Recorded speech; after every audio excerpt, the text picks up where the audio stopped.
que eran materia política, materia legislativa y materia judicial. En cuanto a las atribuciones, a nivel político propone al rey la terna de autoridades coloniales. En cuanto a materia legislativa, se encargó de elaborar, componer las famosas leyes de Indias. En materia judicial, se consideró el más alto tribunal de justicia en materia colonial. En el aspecto administrativo, estableció el régimen de visitas, ¿no? El visitador como tal, porque también nombraba a los jueces visitadores el Real y Supremo Consejo de Indias, era un fiscalizador que iba al virreinato, iba a la jurisdicción asignada para verificar, constatar cómo se estaba gobernando, ¿ya? También se reglamentaron los juicios de residencia.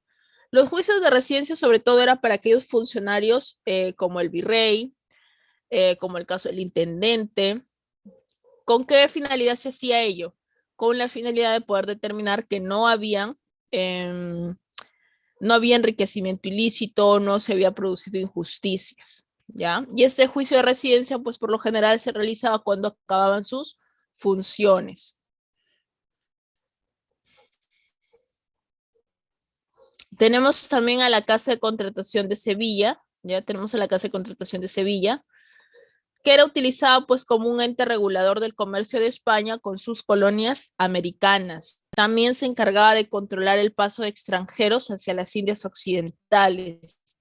En cuanto a sus principales funciones, tuvieron funciones en materia de factoría, en materia de aduana, de tribunal, de academia náutica. Dentro de ello también encontramos que estaban dentro de sus funciones reglamentar el comercio con bases mercantilistas. También tenían competencia para recuperar los bienes de españoles que habían fallecido en el Nuevo Mundo. Claro está que si ellos tomaban, ¿no?, aquellos bienes de los difuntos, y si no había ningún familiar que los reclamase, a manos de quién pasaba a manos de la corona española. También se encargaba de establecer impuestos para los productos importados y exportados. Hasta antes de que se creen las cajas reales, la Casa de Contratación de Sevilla se encargaba de recaudar el quinto real. También podían retener la mercadería del contrabando y formaban a navegantes en la famosa escuela de mariantes. La Casa de Contratación de Sevilla tiene como año de fecha de creación el año 1503.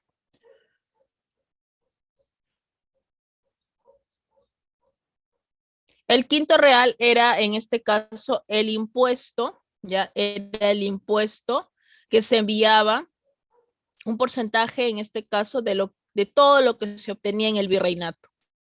Ya, eso era el quinto real. Iba a dar directamente a manos de la corona española. Vi a alguien que estaba levantando su mano. Creo que querían hablar. Los escucho. Sí, quería preguntar qué era el quinto real. Ya, ok. Bien. Ya, ahí está. Ahora, en cuanto a las autoridades locales, tenemos al virrey. Inicialmente, el virrey podía ser nombrado para un gobierno de 3 a 5 años. Dependía de quién lo elegía, pues, ¿no? Su sueldo del virrey estaba en torno a los 40,000 ducados. Era elegido como monarca junto a otras 2 autoridades más, virrey, real audiencia y intendente o corregidor, ¿no? En cuanto a sus principales atribuciones, en materia política se encargaba de vigilar las obras públicas, fomentar colonizaciones y fundar nuevos pueblos. También se encontraba a cargo del censo virreinal.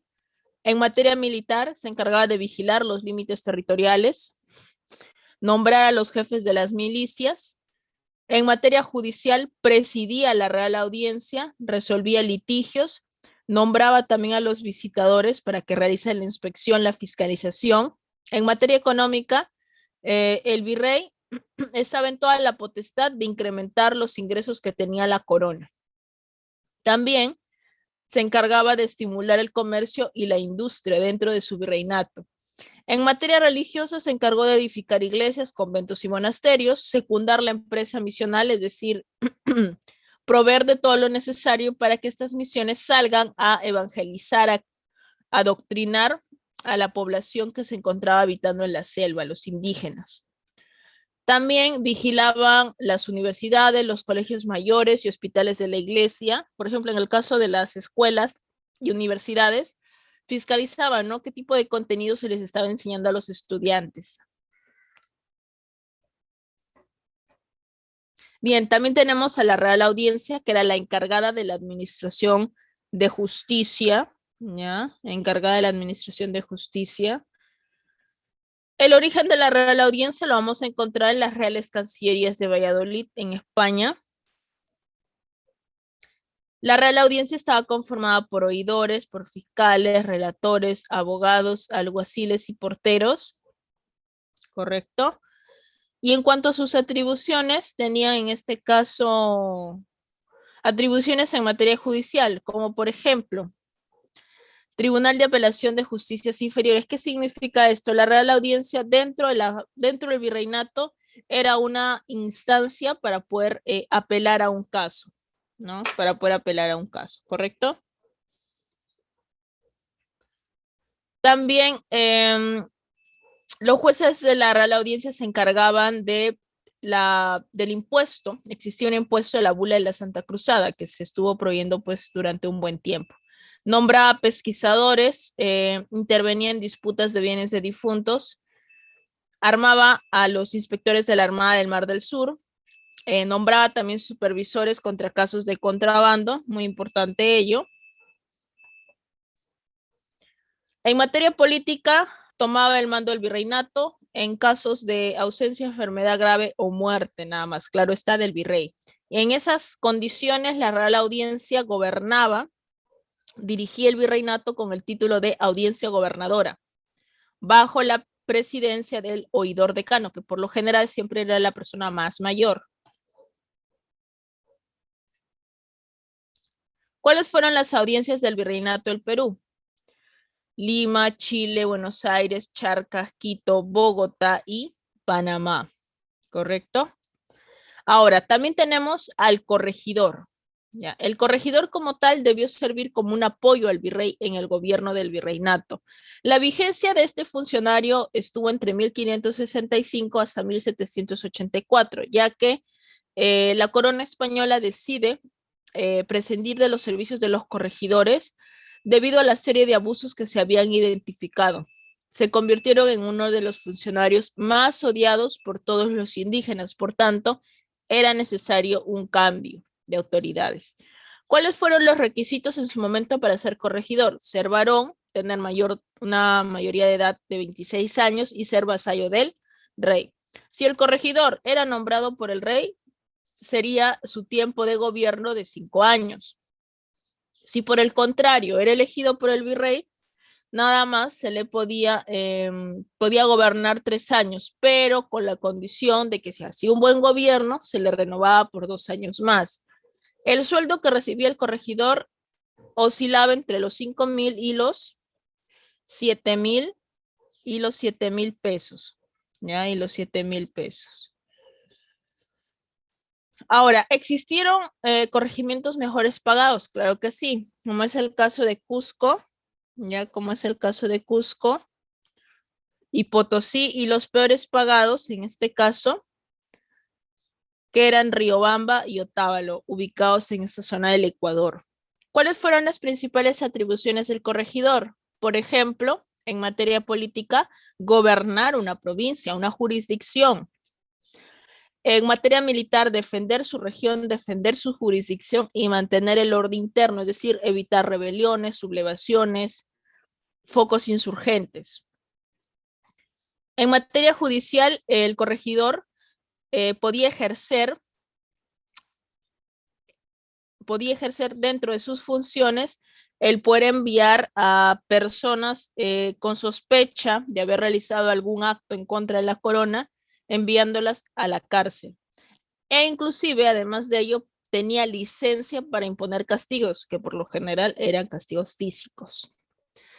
En materia económica, el corregidor se encargaba de cobrar el tributo a los indígenas, pero lamentablemente esa fue una de las funciones que no supo cumplir bien. No digo que no cobrara los impuestos, sino que en muchos casos al indígena se le cobraba más de la cuenta. Por ejemplo, El corregidor, cuando solicitaba los impuestos, adicional al impuesto que formalmente se le tenía que cobrar al indígena, se le cobraba otro impuesto más. Y ese impuesto adicional, ¿para manos de quién iba? A ver, ¿para manos de quién iba? ¿Mm? ¿Para quién crees que iba ese impuesto? ¿A manos de quién llegaba ese impuesto? A ver. ¿Mm? El ¿Quién es corregidor. cierto? Para el corregidor. Y ahí no acaba todo. Adicional a esto, y cuando el corregidor decía, sabes que yo no tengo tiempo, mejor lo enviaba al curaca para que el impuesto, el indígena terminaba pagando hasta 3 impuestos, para la corona, para el corregidor y para el curaca. Y de aquí tampoco se salvan los curas. En muchos casos los curas estuvieron involucrados en casos de adulteración de documentos. Y esto se refiere a que el cura tenía la potestad de llevar algunos libros en los cuales se estipulaba qué personas estaban habilitadas para ir a cumplir la mita minera. ¿Qué hacían los curas? Adulteraban estos documentos y enviaban inclusive a niños, que dentro de la ley no estaba permitido. Entonces, el corregidor fue uno de los funcionarios, una de las autoridades más odiadas por el indígena. A ello se debe que en el año 1784 los corregidores sean cambiados por los intendentes, ¿ya? Ahora, en materia eclesiástica, el corregidor representaba en ceremonias de la iglesia al virrey, ¿ya?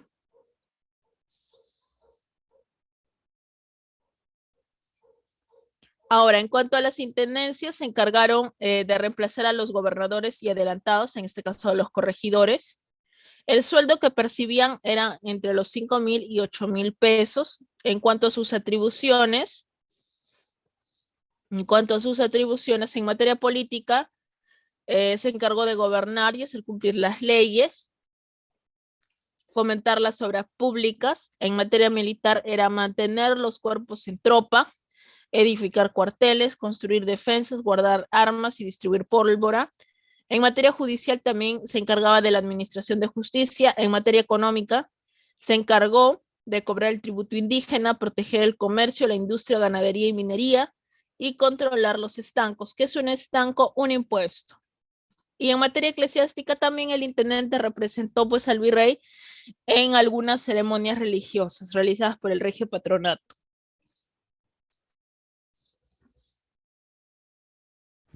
¿Cuáles fueron las intendencias del virreinato del Perú? Tenemos la intendencia de Lima, de Trujillo, también tenemos la de Tarma, la de Huamanga, Huancavelica, Cusco, Arequipa y Puno.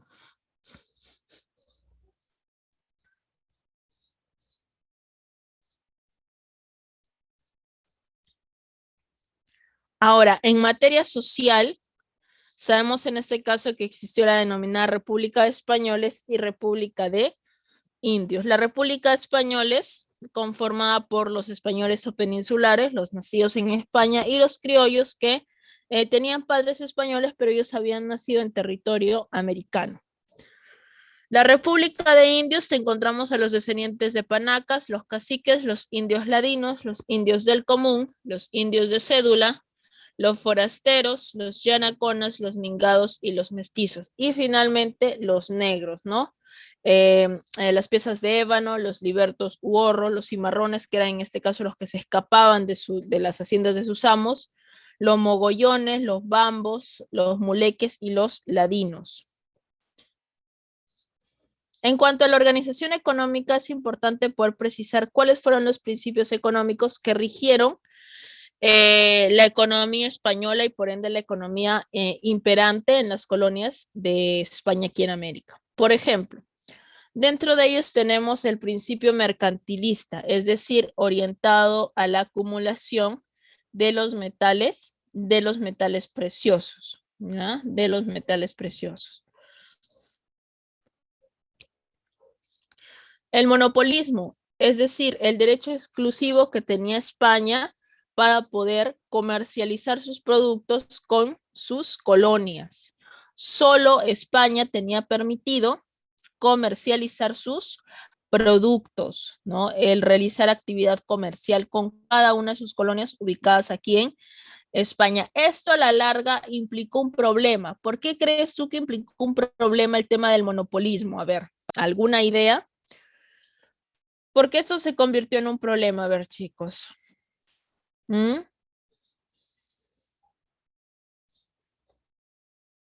Chicos, ¿por qué esto se convertiría en un problema?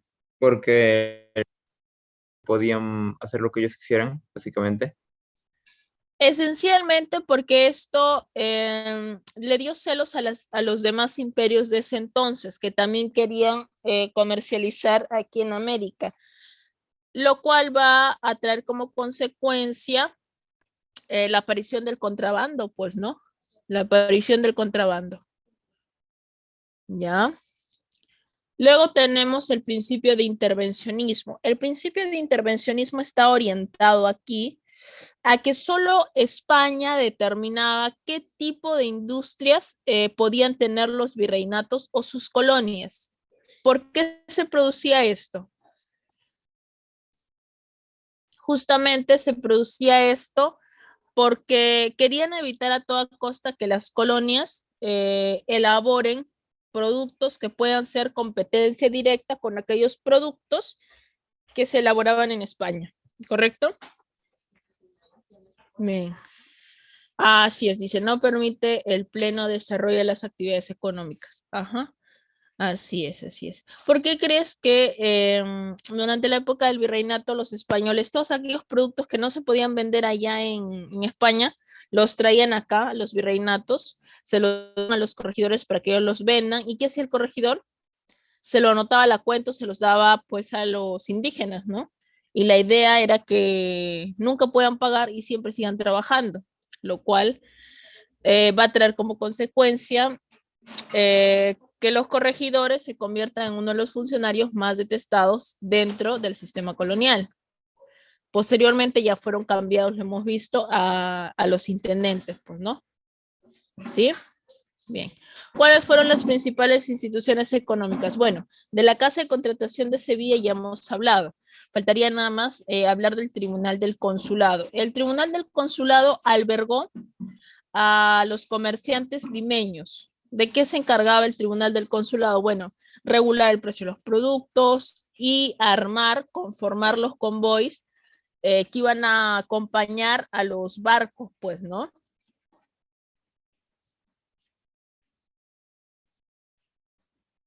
¿Cuáles fueron las principales actividades económicas? Una de las principales fue la minería. Una de las principales fue la actividad minera. En el caso de Potosí se extraía la plata y en el caso de Huancavelica se extraía el mercurio, famoso mercurio peruano. ¿Ya? Pero no fue la única actividad económica que se realizó. Si bien es cierto, es la más importante, no fue la única. También tenemos a los obrajes, ¿no? Que hablamos de especie de talleres dedicados a la producción de textiles. También se practicó la agricultura. Jugaron un papel muy importante las haciendas y los latifundios y también la mano de obra indígena, pues, ¿no? Los yanaconas y los mitayos. ¿Cuáles fueron las formas de explotación? Una de ellas va a ser la mita, el sistema, ¿no? Ese sistema de trabajo aplicado en realidad a todas las actividades económicas de ese entonces. Según se estipulaba, en la mita minera solo podían asistir varones entre 18 y 50 años, pero en la práctica no fue así, inclusive fueron llevados los niños a cumplir este trabajo, ¿no? También tenemos la mita colonial aplicada a los centros de obrajes, a la actividad agraria, mita de plaza, de tambos. Y en cuanto a la política tributaria o la recaudación de los impuestos en la hacienda real, tenemos la alcabala, que era un impuesto aplicado a la compra y venta de productos, el almojarifazgo, que era un impuesto aduanero, la avería era un impuesto aplicado solo para los comerciantes, la medianata, un impuesto por ocupar cargos públicos, la gabela, un impuesto aplicado a la venta de sal, la bula de la Santa Cruzada, un impuesto por el Papa Gregorio VIII, el cabezón, que era un impuesto aplicado a todas aquellas tierras que no se trabajaban, y esto afectaba de manera directa a los hacendados. El de cobos era un impuesto por cada barra fundida en la casa de quintos. Y la de rama era un impuesto de los súbditos a la corona, cuando éste se encontraba en guerra, ¿no? Era una manera, pues, hasta cierto punto de ayudar a la corona española en los gastos de guerra, ¿correcto?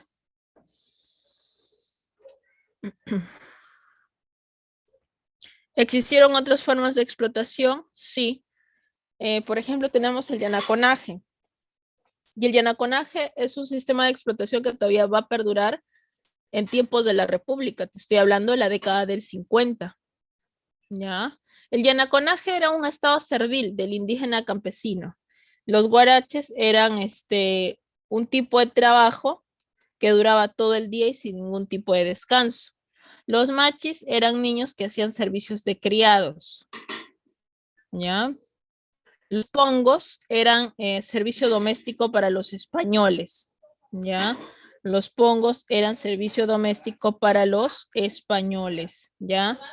Y los mingados eran voluntarios a las minas por un salario, ¿ya?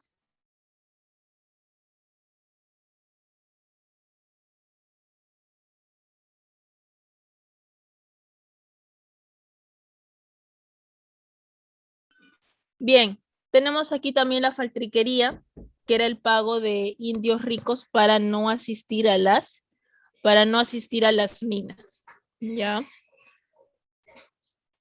Ahora, en cuanto a la educación colonial, sabemos que la educación dentro de la colonia, dentro del virreinato, pues, era un privilegio nada más que se podían dar las clases altas. No es como hoy en día que casi la gran parte o la gran mayoría de personas, de ciudadanos peruanos, tenemos acceso a la educación, sea pública, sea privada. No, en la colonia no, solo era un privilegio de las clases sociales altas. Y además de ello, que era clasista, era racista, era dogmática, es decir, netamente o predominantemente religiosa. Estaba basada en el memorismo y en la más severa disciplina, ¿no? Tal es el caso que todo lo que decía el maestro, el docente en ese entonces, pues no podía ser discutido. Si el docente, tu maestro te decía que lo que estaba viendo era rojo y a pesar de que tú lo veas en otro color, negro, rojo, azul, verde, era específicamente rojo, ¿no? No se podía cuestionar la palabra del docente, lo que él te estaba diciendo, ¿no? Existieron dos tipos de educación, una educación popular y una educación formal. En el caso de la educación popular, lo que vamos a encontrar aquí son las escuelas del pueblo, ¿no? Que se realizaban en torno a las familias, en los gremios, y esto servía pues para que los jóvenes, los niños, aprendan oficios artesanales, ¿correcto? Aprendan oficios artesanales. En la enseñanza parroquial, bueno, era una enseñanza en las parroquias, se enseñaba a los indígenas música, las artes plásticas, a rezar, la historia sagrada y la urbanidad. Y la educación formal, que solo fue para familias de la clase dominante, se distinguieron en niveles y formas, los colegios menores, los colegios mayores y las universidades. A los colegios menores, por ejemplo, se les aperturó el acceso a los hijos de los caciques. ¿Qué tipos de enseñanza llevaban? Se les instruía en gramática, aritmética y literatura. ¿Cuántos colegios menores existieron? Habían dos. El Príncipe en Lima y San Francisco de Borja en el Cusco, a los cuales podían asistir los hijos de los caciques también. Luego tenemos a los colegios mayores. Este tipo de colegios sí solo fue para criollos ricos y españoles nobles. ¿Qué se les enseñó? Teología, filosofía, legislación, y esta educación estuvo a cargo de los jesuitas. Ya estuvo a cargo de los jesuitas. Los colegios mayores fueron en su momento el Colegio Mayor de San Pedro y San Pablo, el Colegio San Martín y San Felipe, el Colegio San Ildefonso, el Real Convictorio de San Carlos. En cuanto a las universidades, una de las primeras universidades creadas durante la época colonial fue la Universidad Mayor de San Marcos, en el año 1551. Luego le sigue la Universidad San Antonio de Abad del Cusco. Luego está la Universidad San Cristóbal de Huamanga y finalmente la Universidad San Agustín de Arequipa. ¿Qué tipo de carreras existían en esa época? Bueno, el derecho civil, derecho canónico, filosofía. También había la medicina, pues, ¿no? Medicina, las artes, ¿ya? Y la teología. Muy bien, chicos, muy bien. Vamos entonces a la práctica, ¿les parece? Un momento para...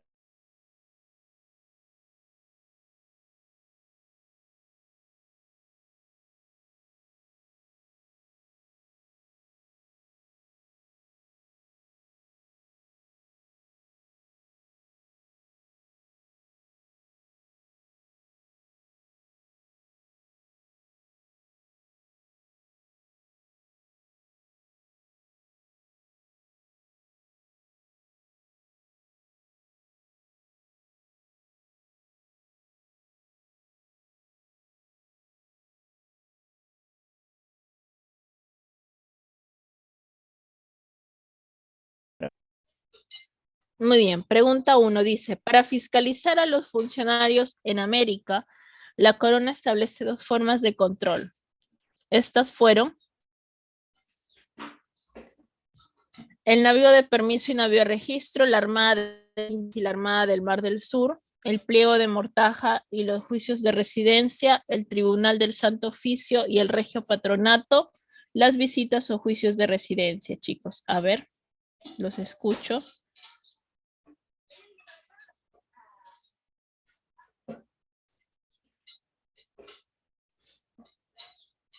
¿Cuáles fueron los métodos de fiscalización utilizados por la corona? Hemos hablado de 2 de ellos. La E. Así es, las visitas y los juicios de residencia. Bien. Son características de los obrajes excepto.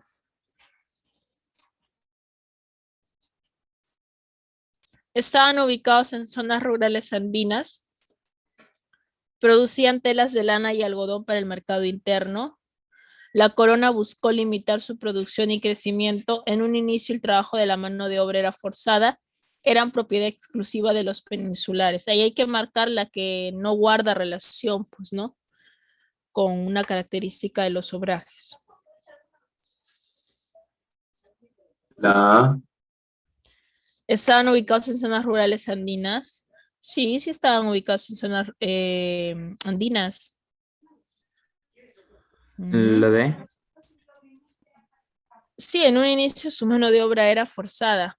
Esta es la E. ¿Eran propiedad exclusiva de los peninsulares? No, también algunos criollos también tenían sus propios obrajes.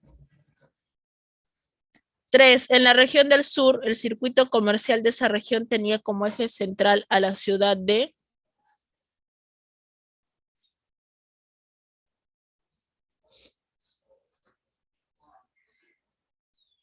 a la Villa Rica de Potosí.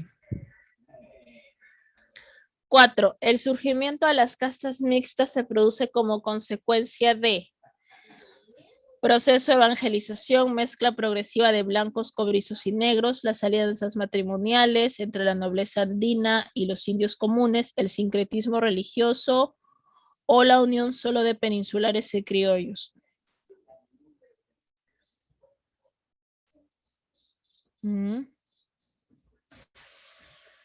¿A qué se debió el surgimiento de las castas mixtas?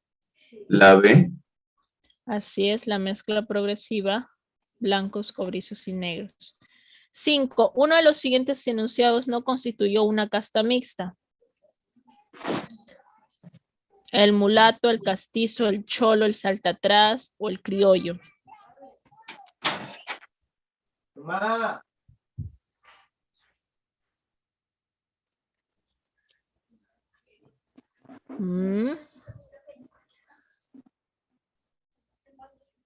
A ver. Definitivamente aquí corresponde pues a la letra Kevin Harley. Tranquilo, bueno, se le fue ahí el audio. Tiene que tener cuidado. 5, a ver.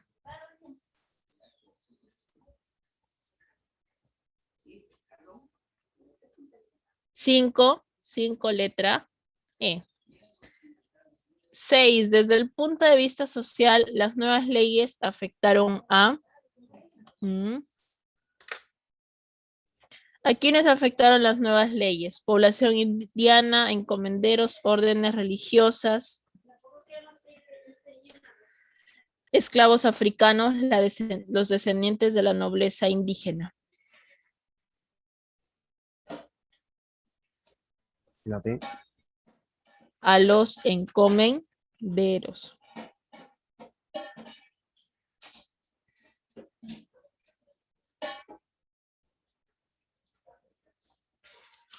Siete, la Casa de Contratación de Sevilla tenía funciones básicamente económicas, religiosas, militares, judiciales o políticas.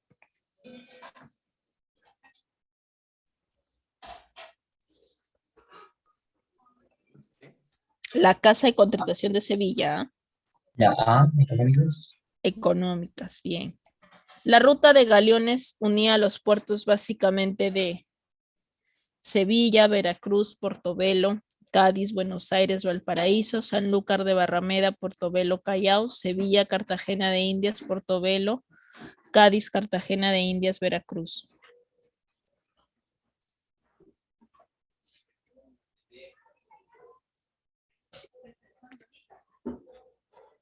¿Cuál será ahí la clave correcta? La ruta de galeones.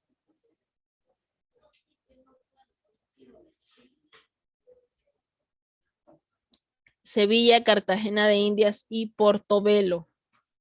Son obras y o hechos acontecidos en el gobierno del virrey Toledo.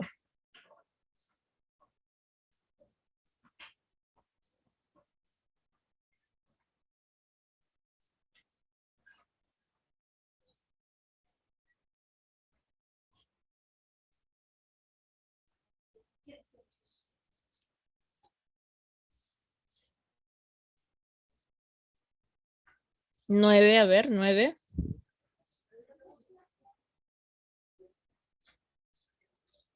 Nueve, letra D. Así es, Daniela, bien. 10. A la muerte del virrey, ¿quién asumía el control temporal del Estado colonial? Consejo de Indias, Tribunal del Consulado, Cabildo de Lima, la Audiencia de Lima, las autoridades del clero regular.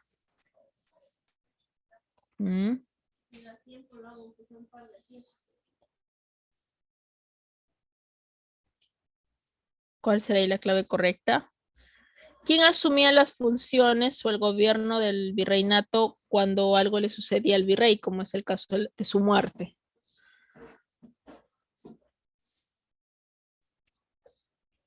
Lo mencionamos, ¿ah? Lo mencionamos. La E. No, el Consejo de Indias, no, el Consejo de Indias estaba ubicado ahí en España, no, imposible. La B. Así es, la Audiencia de Lima, y gobernaba bajo el título de Audiencia Gobernadora, presidida por el oidor decano. La administración de la Universidad de San Marcos inicialmente le fue atribuida a los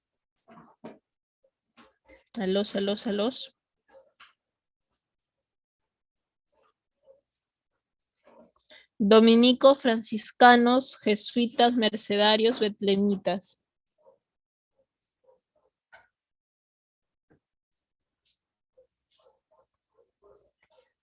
A los dominicos. El pago de indulgencias beneficiaba los intereses básicamente de corregidores, Audiencia de Lima, Tribunal del Consulado, clero regular, comunidades indígenas.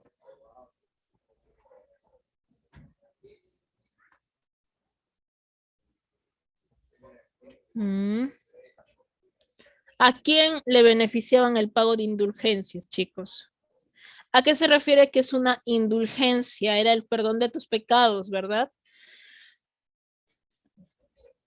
La B. Claro, al clero. La B. Bien. Bien. El Tribunal del Santo Oficio en Lima se instaló en el gobierno del virrey, siendo la máxima autoridad en España el rey.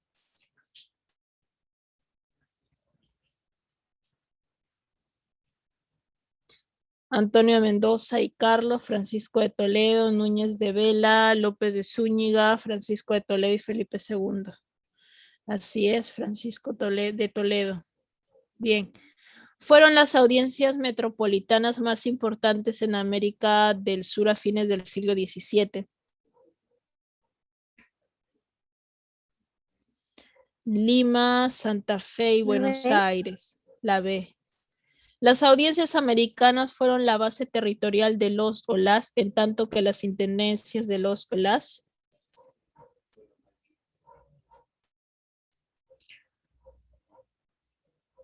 En la etapa ya independentista, las audiencias americanas sirvieron como base de los países y las intendencias de los departamentos. Bien. 16. La creación de las reducciones está orientada básicamente a incrementar la producción de semillas para los mercados locales, la evangelización de indios, mantener la supervivencia de las costumbres y tradiciones andinas, el control de la mano de obra indígena, el abastecimiento de mitallos para la agricultura. Recordemos que las reducciones fueron Vale. instauradas por el virrey Toledo. Y la finalidad esencialmente fue el control de la mano de obra indígena. Tener a toda la mano de obra indígena concentrada en un solo lugar para poder disponer de ella rápidamente.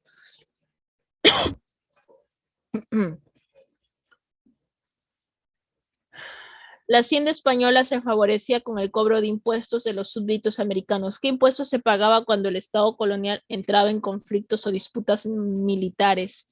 Señoriaje, venta de oficio, derecho de lanza, alcabala o derrama. La Bien.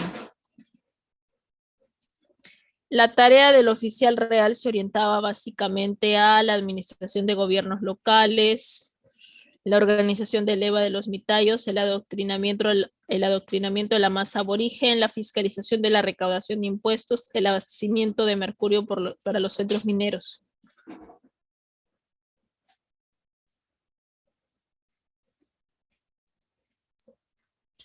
La D, la fiscalización de la recaudación de impuestos.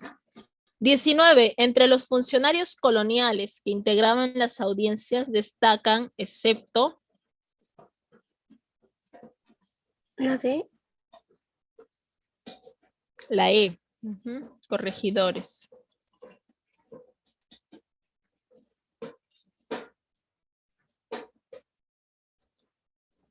20. Los eran enviados con la finalidad de investigar actos ilegales cometidos por los funcionarios coloniales. Virrey es el rey, visitadores Consejo de Indias, intendentes la audiencia de Lima. La D. La D, profesora. ¿La B o la D, chicos? La B, profesora. La B. Ya, muy bien. Dice, los visitadores eran enviados por el Consejo de Indias. Sí, es correcto. Muy bien. Letra B. Excelente. Muy bien. Muy bien, muy bien. A ver, ¿alguien de repente que no alcanzó a copiar las claves? ¿A alguien se le fue alguna clave quizás? Sí, la 5, profesora. La 5, ya. 5 letra E. 5 letra E. ¿Ya? 5 letra E. 5 letra E. Profesora, la 18. La 18. Ok. 18 letra D. 18 letra D. Ya, 18 letra E. Muy bien, chicos. ¿La cuál? ¿Cuál? 10, creo que dijeron. Bueno, sí, estaban preguntando por la 10. Es la letra B. ¿Ya? Muy bien, chicos. Bueno, un gusto nuevamente trabajar con ustedes. El PPT me parece que ya lo he subido, lo voy a verificar ahora, si no ya lo estoy subiendo para que lo puedan revisar más tarde. ¿Ya? Nos vemos, chicos, entonces hasta la siguiente semana. Hasta luego.